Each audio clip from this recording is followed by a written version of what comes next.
ando atko ay posino min domonu ama akawo fenkalan sai bar ya kule Omar ibn Khattab ya kule Saad ya jamale ko Saad ibn Abi Qas Saad ibn Rabi'a yawol be kule deni baje la ko nyim ben yaaje ko yeku imam fa kele blato sifata so ko nasike do ku do lefa wala wasa wala minti ko science seda furel kala fulati min mulum ta ko seda fure ani min mo seda fure e man kiliya ya mi yalon ka la jomu seda fure jolete ani min na kito mo seda fure te man kiliya ala ka min fana mo mo ala dani seda fure yala ya kan ala si haraje la darajo la hanni fatele la raw Allahu akbar barana wol beke kule saka min fana banke ta Umar ibn al-Khattab nyelu Umar ibn al-Khattab mo le afa bari ya kule رضي الله عنه عثمان بن عفان رضي الله عنه مولا فا بري يا بوله سو مول سي وكلمتا ني باتو فراولو مي كا ني عقيده nga bondi ka fako khidr le ka salim mol yo bondi le miro ko ngamera dobi je ni ayatara atinyata la atafuta nona suoko no fera do taliyen foka ka funyoma tan don ka saren dulato jiyo ta futa la madane wo be ya fole katu man pare ka o fenga katu doftala o ba wato ka dala biye tare mu jama kan mu ta wala dan me jaw man kati ya tarda mi ba saren no wonte wati sani atra manku sulol be faare ndawata dingo sinona do ani mbe minna asikeno ma sabano suokon molo mi yalon ko afata damento ani so jampata ando nyawli ala fen ko tinyal ta futan la soko o te mota asi baade dula mi yalon ko dal moti futan la yipul ko kulo keje waran untol be kulmo ko non kata dula to mi yalon ko mal be futale jawato jima nga freo tombo waram mo krim ton ko na fata jele mbato potolale nga kasanke nga salama ne tan kasanke si tosono jele mi atara ko salta ma malo ba kala nyame ma wotumo be fenne tara mi yalon ka kuliyata ka o sita tema nga jindi wala ba sabala kata duma wala mi ko ka baade ka tumbaje la konte o fenke non bari nyimbe be tala fure pro tom do lan je ko mata bakele ko min be kitabo min kono abe diamu kanye sheda fure la kenya la woto inshallah nalbe no makando albe nyin la moy la koy woto na badi ngol min ko bang ba kono suwol kono jannem bang wala minu tata tama silo kan ne banda silo kan ñun fulol ko jumala mo sheda fureti abebe koy la silo kan inshallah oto ustaz hen science tenten amba kitabo ñin na kitabo tie mina fo han kabi pepa mo anen kilin jamto akami fo ko wa arwahu ahli sa'adati baqiyatun na'imatun ila yawmi yub'athun wa arwahu ahli shaqawati mu'adhabatun ila yawmi din ako ninnata fa kola mol mi alon ko kunno diata ito ladni yo ibe nemole kono ila kaburol kono fo jandi alkamalo be silamo ma sila la rawnyinta bara jatta fempe se flaje nak abe o soto kanja tatu ko kaburo man na de tata kan ko tokke nema nyanta mi sotla o soto jele fana femfe min keta ko timi alon ko ata nyanta mi sotla o soto jele bar min yalon ko no dimba tala lati ala malen ki sandala akoy bajela ka be damento ala sira woni atra ko fani asira ay mila ki la ko be faji kan damento dimba ko na baje kan ayan kan kato min nyanta sutla fan wala kanate kan jandi ba fala ko sayin tayela sira woni ta alka e fenke jahannama ala malen jam fandi wala nyin be mo kulet mi yalon ko aka mo le batu sama ala ma ka mo ilati man kana jejele نعم إمام أبارك الله إمام بين مدينة مونيولا نعم هذا نوع من عذاب القبر مول دنيا تلا على ولا قبره ينكم كتر سطله كلا صلى الله عليه وسلم القبر إما روضة من رياض الجنة أو حفرة من حفر النار فاسك أرجانا كنا دوتي ورندا كي جهنم دين كو دوتي alma kelam be arjana kela dot amin abro yedde to sotole ay dibo soto ay manyama fewlu soto ani kanyi din kirami fo ani ni atar somonda wurara ka jahannama yitande minna woto kela ko somonda wurara ka arjana yitande minna mi alon kala balo ka bayina jahannama de wote kala moti mi yalon kala balo ka bayna arjana woto be sa kata birin sani al mautu yati baghtatan wal qabru sundukul amal sa ya kana termatole kono qabru do atata mubarul kunawti alma sone yalan amin allah ya rabbi alaba ala sone andi mumbe be han kadi ustaz se muri kan jani be telephone line ol yela ye kitabo yin tendende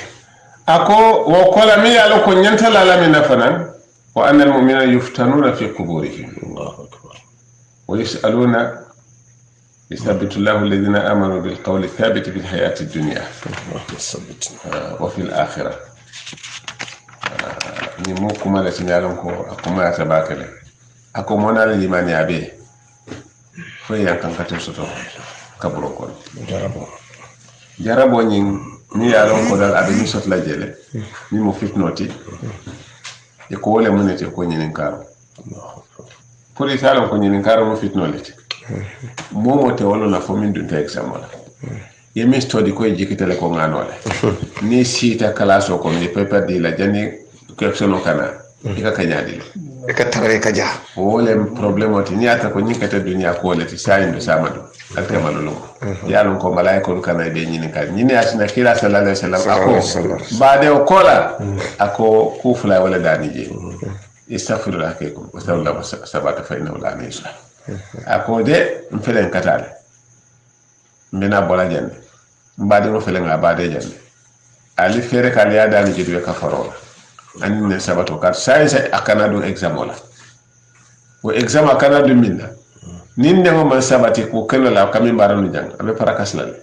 ko la nakila wala dani ni ne atina nga fere ko ngo ko mo ni moy kende ka ko mata ba kila ma fo nga fen do karanga yede kuma sabay wala foje kuma fola ko istaghfiru alhamzatu wasin wa ta fi ayi jumlatin dakhalat aslu sayadul talab aljin ka faro dani alla badi wala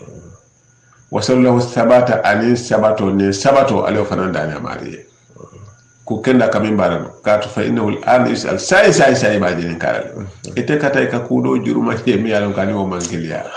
du kare iya o fo nyama ite la jero abetata barate ba fala ko ani de albemin na mala fala de man sola la jan sola tamin na kiray mi fala kany sallallahu alaihi wasallam mu katu jen ka kudo ko mi yalon kan o mangilia ni nat nan koy ko ni kitabo ko ni futata je ni bajala ka bi zed karawani abole ko ni hadiso wala tana je ndara mutun kanje ka foko ninga baade ni parata nsikala fa allahumma inna sahibana qad nazala bik wa khalafa dunya wara zahri wa taqara ila ma inda allahumma thabbit inda almas'alati mantiqahu wa la tabtali bi qabri ma la taqata lahu bi wa alhiqu bi nabiyhi muhammad sallallahu alaihi wasallam ni ndo ajabita amari kisata barki mare ano dawdo jata kaburoto baade o kata i parata ko afan khalifa bismillah memne falaja ni kuma sifa man tankanoji ibe fenne fala misa ko sawan dola moro ko sakete misa ko ko le wakara o problème doleti wala tan nga fere ke nga muru kitabol numéro ta kitabol ton te filante nyo sabola ite kalife man tara dunia dawoda ni moye so jang ite le yak ibrahima jaji man tara dawoda na man ka jang sere ko ndajal mo kote malo dawoda na ko ma fo iko ikala ko mo le samba ka ko ibrahima fo ko tenne ni e nenje tele yak ba ni ko ako abe kitabu karti kitabu be nyen dunia be ni muta kitabu ko de basot la woto nga kalam kalimol murundi kita kila la ko kam ya ka sallallahu alaihi wasallam ibaje la ko kada hale ba ni wonte be nafta la temera aske no loko nala wara min bakal kam fa alfa folol be wollo na kitabu to ya fore jumale alfa folol mallam alfa folol ha ni nga wollo jumale alfa folol inshallah ko ibe jumale so no la aman ka alfa foloti ibe jumale ite jumale so la ka to ka alfa folol lati ni ko mata bakali ko ngaw kalamta imam abaraka bake je fana kuma ya tabakere wala minti ko ngamur kitabol kan ngai karanga comme imam abedamin fokan ولم كو استغفروا اخيكم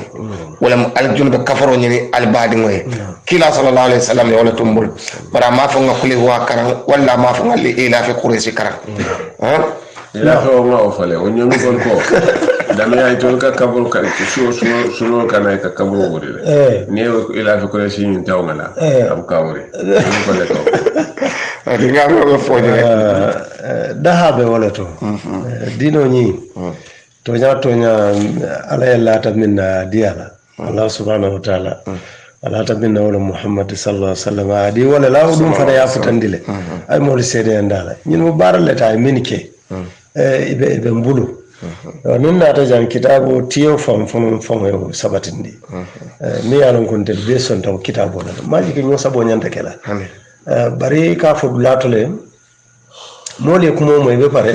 isina do ma ko en tel dalta min na jam dino dum am ka kon dalta je wonte ana tal ka dalin ko dolu bayi dalin ko bi je min yalon ko sabatita min man dino wali fanna sani ñin ɗum kirato duwala bije amance alqur'ana karamati inchallah abaraka bake imam nga je fana koytale duwala be je min manke ko alqur'ana karam ustaz jeju mbe murle kando mandin dron minute lulu pour minute lulu fon siatale minute saba pour ñu kamadon ce téléphone la no lele no commander la minute tanda mala to je pour nga wato ñeba ñin kuma kan amin foda comme ka kumo ñin timmandi ako ni ñin kumo ñin karonata asi koliya ñawñaña min ya lon ko itata kuma kendol ka duniya kono ala ke turinda wala tinna kila la fa ko man kana akhiru kalam la ilaha illa dakhala al janna ama sonia ako femfe mi ya lon ko ila kuma kan laba mo ñin duniya kono ka fa ko la ilaha illa ka mari be duna arjana mote o fono la ni atara ko amari buka amandala la buka fo abuka bara ni amari be fala o fana ngin fen ko ñing atondi fesmante ate o soto nola faye ke moti mi alon ko adali talal ayaka baro lati o temota ala kamanta ben porasi o kuma sifani fo min atna ke la ka fo dal al kamalo ni wonu woni sita min keta alla mo kendolti ala ke notindi akay torindi pour kany ko mo ñin fo kat koy meta kanne woto kabira meta kan dunya kono fana ala ta fondi la fana al kamalo faye bulaje pour ko mo ñin sabatindi ande ngoto kafo kat ko dunya ni la kara kabira yo fono dunya kono ja woto la kara fana ala ba kala ko mo la sala fandolati atay na eta wote moto amari la ñin karo ka sonyal fengo fen mo si ni ndala dunya kono ja yano to mando ci ñina fo la kara examen ngamira dunia examo waye ki kama abal ibuka so ngay finti na bi da ka ko examo ti nyata la filta ka to ko afindita la kirata ya itandil jandite ka fa ka bro ko ne be nyini kala tene ba kala tene waye mo ka fele ka to ko amam pare ka baraja wala ta nata ta jama'a ma bar akilo bu kama na kanyina hanna sa tanka e min fa asi o tanka baro le katna mari la funde muraka ni ya tanka bari buka bar alkamano nasi ta zero abuka nano ne toko katale ama elen tanka nano le woto momo si fere ko nak ya lonko wo examoni hakilo si dia nyawnya nyama ya bara nyawnya nyama fo e fere ke ko motimi ya lonko ibe lola le pour ka o baro nyin ke sendi ya bondi ya lande nyama ya ke wala nyama wote mote ka kisanole inshallah abaraka bake ustaz jeju aferente wato en so janne be telephone line on yalla pour ngin kam commander la fana set dunno min me ngin karo soto na kacha femoto e dinnale kitabul damin ma min kana samara daniti ala pepa muwan njango katala pepa muwan anin kilin njango nsawunta pepa muwan ni fulan njango to domandin do line kilin bar manjam foto inshallah lokun nala ni ale mabe nal setente woto fanala pour ñin kam mako nin tra nyoso so be je wala nin traité ku do la lon ñin koto ndo la xamo mo min wala mo be nga kana e ko kabori kabiti abebe kon kana ni nole noma woto nin tol ko ala ko kila ko sallallahu alaihi wasallam woto alim be nga wo ala nin kila ni noma sallallahu alaihi wasallam nin tran ko le kon famañol ko mbamañol ko baringol ko mamol ko woto woman tan dundla arjama kono ala la nemo kono min ben dundla ala la nemo kono wala ala ko ni nga kila no ma don sallallahu alaihi wasallam woto be kandalal wa in tuti'uhu tahtadu ni nga ta kila no ma don sallallahu alaihi wasallam be kandalal woto alima bulo kila no ma sallallahu alaihi wasallam wa ma ataakum ar-rasul fakhudhu fakhuzuhu wa ma nahakum anhu fantahu woto ñinnam kuuti mi yaalon ko ala min tumbulo kono kila min tumbulo kono sallallahu alayhi wa sallam woto nin fula jambe téléphone laynol yela nin tara kuma bete mari bulu ñinen karole to e se ñinen karo keno nin tara fana kuma le fata jayte fe ani mimbe safaren kitabo ko ne manke kelint du kare ma koy don mbe samara dani le fokan ala sararo mi yalon ko wala kitabo to mi yalon ko be dalta ka kitabo nyin to moy hanna tara manta majlis wolto manta madraso don ka moy alfal woto 6400